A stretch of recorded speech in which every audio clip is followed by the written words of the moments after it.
Hello and welcome. In this video, we will be going over the program data elements, also known as the PDEs. PDEs are located within the Universal Entry Assessment. This assessment goes over monthly income, non-cash benefits, health insurance, disabilities, and a couple additional questions depending on the member. Now, some key considerations here. You will only enter the PDEs for the head of household and all adults. Members who are under 18 will only need to have answered the health insurance and disability portion. Everything else can be left alone. Now, let's go through how to fill out this information. You always want to start with using the HUD verification link. So let's complete the monthly income. We'll start by hitting that HUD verification link.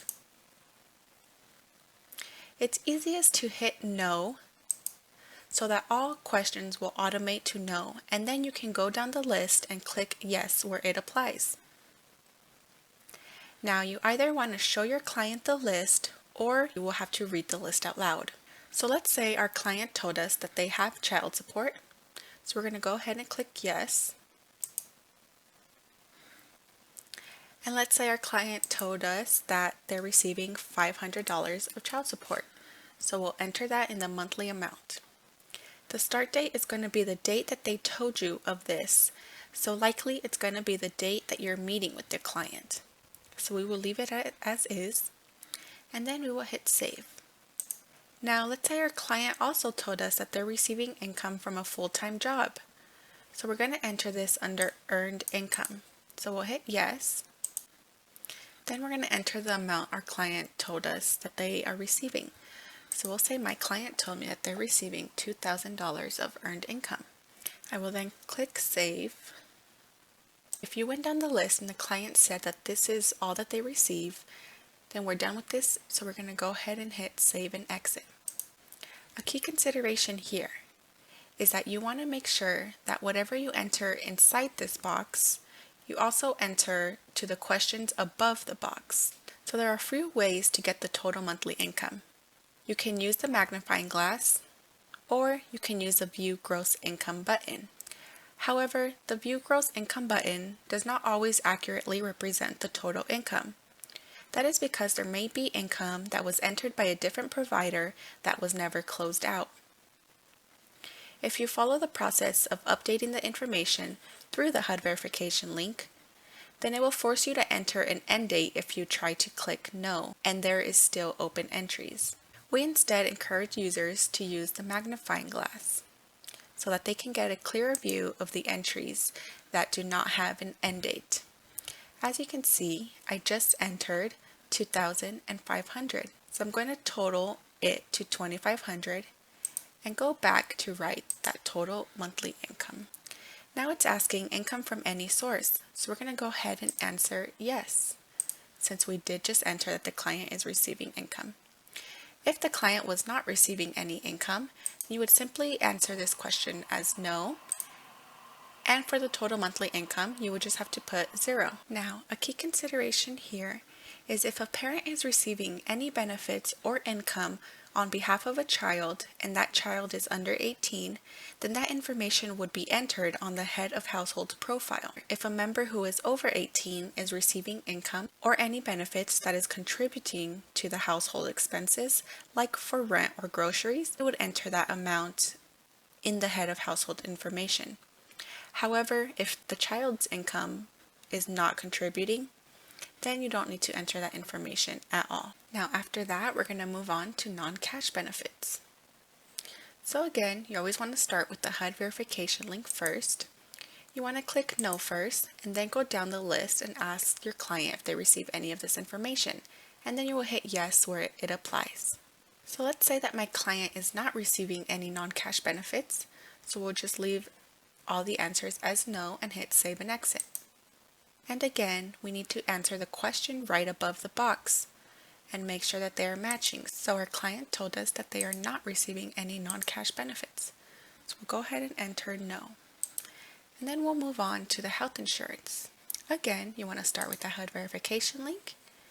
You want to click no first, and then go down the list and show this to the client or read out loud if they are receiving any of these insurances.